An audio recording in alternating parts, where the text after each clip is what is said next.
Welcome, my name is Shakia Harris. I'm an oil painter and I'm currently working on an artistic series that's inspired by life-changing events where we each focus on answering the question, what happened to you? Instead of ruminating on what's wrong with you, why am I messed up, why am I having so many troubles, why am I damaged? Oprah once said, through this lens, we can build a renewed sense of personal self worth and ultimately recalibrate our responses to circumstances, situations, and relationships. It is, in other words, the key to reshaping our very lives. So I got this idea while reading a book called What Happened to You, co authored by Oprah Winfrey and Dr. Bruce D. Perry. The official title is What Happened to You, and then it says Conversations on Trauma, Resilience, and Healing. In Chapter 2, Seeking Balance, Dr. Bruce Perry stated, connectedness counters the pull of addictive behaviors. It is the key. Now, that feeling of connectedness to other people who have gone through traumatic situations, who have experienced depression, anxiety, PTSD, motherhood, molestation, just an array of things, like that level of connectedness oftentimes is enough that keeps you fighting that dark pull into, possibly unaliving yourself, into just feeling like you are completely alone and like there's just no hope for you in this world. And so I really wanted to tap into that feeling of connectedness. And that's why I put out there to the world. I got on Instagram actually, and I decided, hey, like I don't really know where this is gonna go, but I'm gonna at least open this door. I feel passionately about it already, and maybe there are some other people who would like to join me in this experience. I just was like, hey y'all, I've been reading this book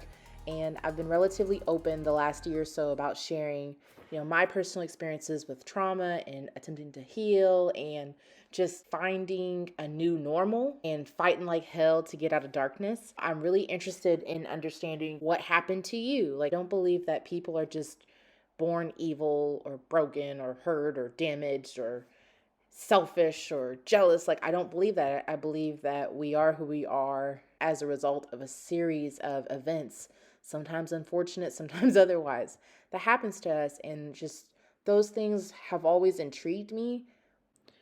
In response to Oprah stating that, victims of trauma are more prone to addiction, Dr. Perry stated that it ultimately comes back to dysregulation.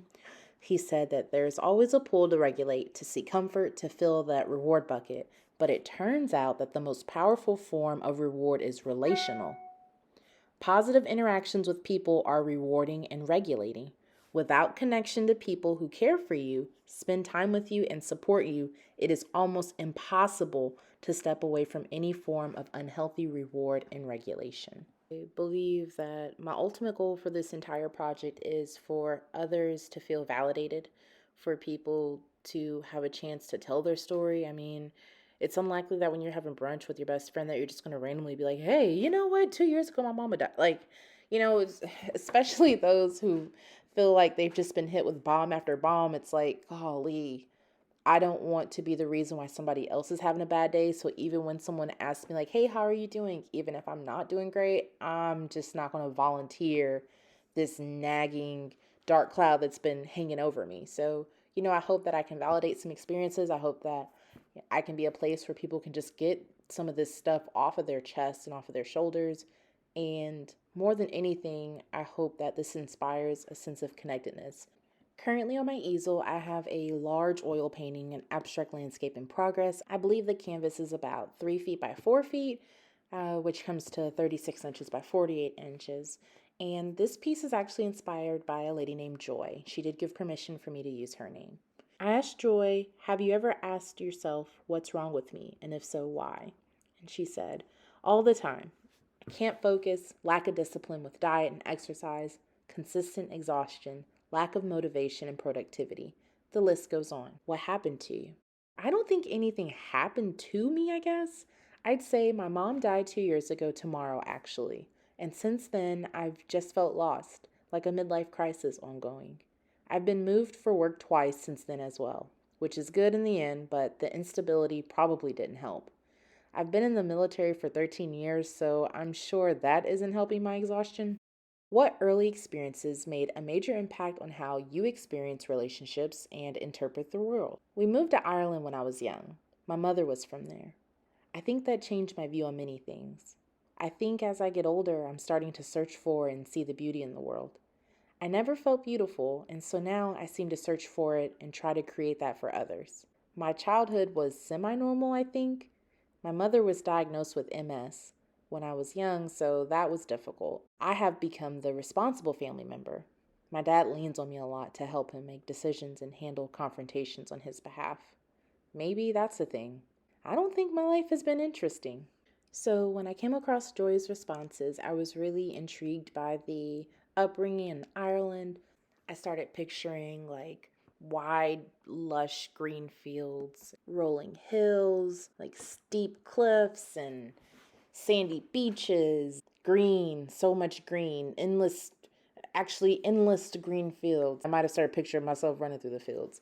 But either way, I definitely wanted to incorporate the rolling hills and just the fantastic scenery into this piece. I did think it's funny when I did a little research that apparently Ireland was completely covered by thick glaciers 15,000 years ago and now it's thriving. So, what a great like metaphor for life.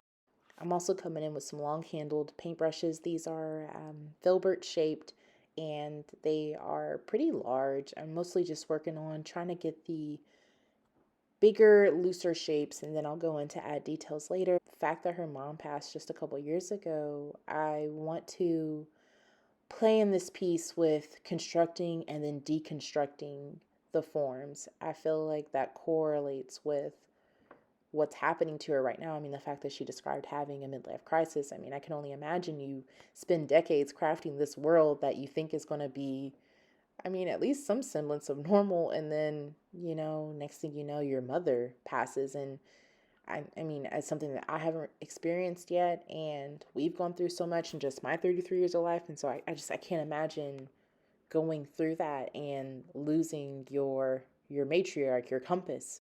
She usually soothes herself by being alone, but reading helps, and now she draws and paints to quiet the brain. This person has also had to have so much responsibility from early on in their life, so there will probably be lots of drips and runs in this piece, but will ultimately show the peace and calm that can live in a person that has had to carry their family on their shoulders, that has had to deal with a lot since a young age, that has had to stifle their own cries in order to take care of their children. Like, it's going to be a celebration. It's going to show resilience and it's going to show a journey. In case you're not familiar with my work, music plays an integral role in my creative process and especially in the naming of my pieces.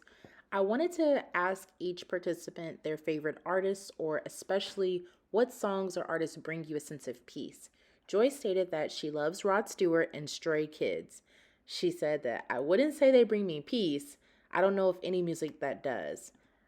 While that hurts my heart that she doesn't have like a playlist that brings her peace, I want to incorporate some of her favorites into the name. So I've never really listened to Rod Stewart and I'm not really familiar with Stray Kids, but I will add them onto my Spotify and hopefully there's a song or a lyric that resonates that I can help to round this painting out and bring it all together. I really appreciate you watching this video. Ultimately, you can stay tuned on my Instagram at Shakia Harris Art. I'm also on Facebook, Pinterest, and as you can see, YouTube. So please subscribe so you get another update on the next video. Right now, I have about 20 canvases that are in progress, and I'll be sharing those and prints of them at shakiaharrisart.com. But thank you to everyone, and a special, wonderful thank you to Joy. I would highly recommend you check out the book What Happened to You by Oprah and Dr. Bruce D. Perry.